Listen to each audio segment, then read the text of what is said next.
बुरा समय चाहे कितना भी कठिन क्यों न हो, हमें हर हाल में धैर्य और साहस के साथ उसका सामना करना चाहिए। जीवन में उतार चढ़ाव आते रहते हैं और बुरे समय का आना भी तय है, लेकिन हमें इस दौरान हार नहीं माननी चाहिए, क्योंकि बुरा समय भी हमेशा के लिए नहीं रहता। ये एक अस्थायी चरण होता है जो हमें मजबूत और परिपक्व बनाता है। जैसे रात के बाद दिन आता है, वैसे ही कठिनाइयों के बाद सफलता और सुख की किरण भी मिलती है। बुरे समय में हमें अपने आत्मविश्वास को बनाए रखना चाहिए और सकारात्मक सोच रखनी चाहिए। चाहे परिस्थिति कितनी भी प्रतिकूल क्यों न हो, हमें खुद पर और अपनी क्षमताओं पर भरोसा रखना चाहिए। कठिन समय हमें यह सिखाता है कि हम अपनी सीमा से भी आगे बढ़ सकते हैं और कठिनाइयों का सामना करके नई ऊंचाइयों को छू सकते हैं। इस समय में हमें अपने लक्ष्य से भटकना नहीं चाहिए और धैर्यपूर्वक प्रयास करते रहना चाहिए। यह भी जरूरी है कि हम अपने प्रियजनों का साथ लें और उनसे मदद मांगने में संकोचन करें। बुरा समय हमें यह भी सिखाता है कि रिश्तों की असली कीमत क्या होती है और किस तरह एक दूसरे का सहयोग करके हम मुश्किलों का सामना कर सकते हैं। अंततः बुरे समय से भागने के बजाय हमें इसका सामना करना चाहिए और इसे सीख लेकर आगे बढ़ना चाहिए। यही जीवन की सच्चाई है कि कठिनाइयों से लड़कर ही हम बेहतर इंसान बनते हैं और जीवन में आगे बढ़ते हैं। बहुत समय पहले की बात है, एक छोटे से गांव में एक कुम्हार रहता था जिसका नाम रामदास था।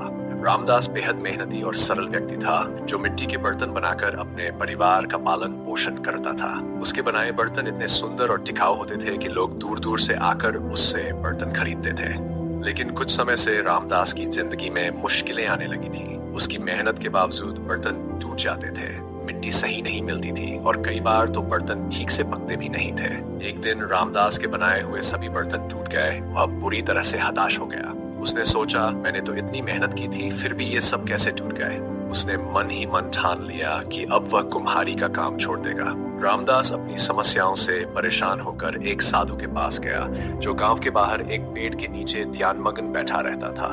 उसने साधु से कहा, महाराज, मैं बहुत परेशान हूँ। मैंने अपने पूरे जीवन में ईमानदारी से मेहनत की, लेकिन अब मेरे बनाए हुए सारे बर्तन टूट जाते हैं। मैं समझ नहीं पा रहा कि क्या करूँ। क्या आपको लगता है कि मुझे ये काम छोड़ देना चाहिए? साधु ने रामदास की बातें ध्यान से सुनी और फिर हल्की मुस्कान के साथ बोले, तुम्हारी समस्या का समाधान करने से पहले तुम्हें एक यात्रा पर जाना होगा।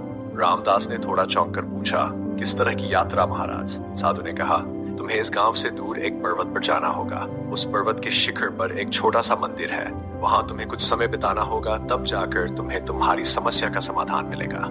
रामदास ने साधु की बात मान ली और अगले दिन यात्रा पर निकल पड़ा। रास्ते में उसे कई चुनौतियों का सामना करना पड़ा। कभी धूप तेज होती, कभी रास्ता मुश्किल हो जाता, लेकिन रामदास दृढ़ निश्चय के साथ आगे बढ़ता रहा। आखिरकार कई दिनों की यात्रा के बाद वह उस मंदिर तक पहुंच गया। मंदिर के पास पहुंचते ही उसे एक वृद्ध पुजारी मिले जिन्होंने उसका स्वागत किया। पुजारी ने रामदास से पूछा, तुम यहाँ क्यों आए हो पुत्र? रामदास ने अपनी पूरी कहानी बताई और पुजारी ने उसकी बातें ध्यान से सुनी। पुजारी ने फिर कहा, तुम्हें यहाँ कुछ समय बिताना होगा और एक विशेष कार्य करना होगा। रामदास ने पूछा, कैसा कार्य? पुजारी ने कहा, तुम्हें मंदिर के पास की इस मिट्टी से बर्तन बनाने होंगे। ये मिट्टी बहुत खास है और इसे सही तरीके से इस्तेमाल करने पर ही तुम इसे सही रूप में डाल पाओगे। रामदास को यह सुनकर थोड़ी हैरानी हुई, लेकिन उसने पुजारी की बात मान ली और बर्तन बनाने लगा। पहले कुछ दिनों में उसके बर्तन ठीक से नहीं बने, मिट्टी बार बार टूट जाती, लेकिन वह हार नहीं माना। उसने बार बार कोशिश की और धीरे धीरे उसकी मेहनत रंग लाई। फिर एक दिन उसके द्वारा बनाए गए बर्तन बिल्कुल सही बन गए। वह बर्तन इतने सुंदर और टिकाऊ थे कि उसने पहले कभी ऐसे बर्तन नहीं बनाए थे।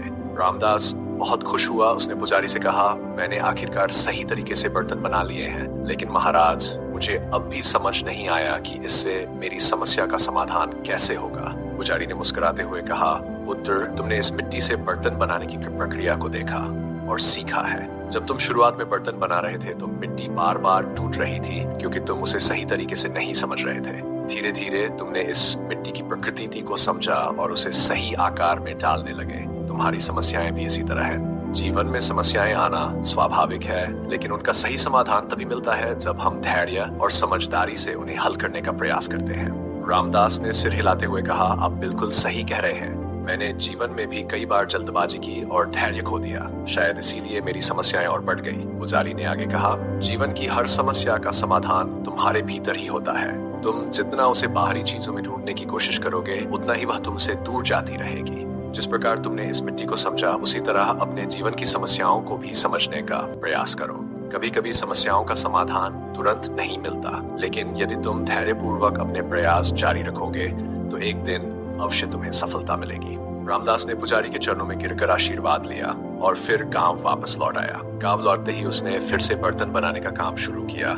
इस बार उसकी सोच बदल चुकी थी। वह धैर्य और समझदारी से काम करने लगा और धीरे धीरे उसके बनाए बर्तन न सिर्फ गांव में बल्कि आसपास के गांवों में भी मशहूर हो गए। उसकी समस्याएं धीरे धीरे कम होने लगी और उसके जीवन में सुख शांति का वास होने लगा। रामदास को अब समझ में आ गया था कि जीवन में परेशानियां आना स्वाभाविक है, लेकिन उनका समाधान हमेशा धैर्य, समझदारी और सही दृष्टिकोण से ही किया जा सकता है। कुछ समय बाद वही साधु रामदास के घर आए और रामदास ने उन्हें धन्यवाद दिया। साधु ने मुस्कुराते हुए कहा, समस्याओं का समाधान किसी दूसरे के पास नहीं होता, वह तुम्हारे भीतर ही होता है। जब तुम उसे समझते हो तभी तुम्हें शांति मिलती है। कहानी से शिक्षा।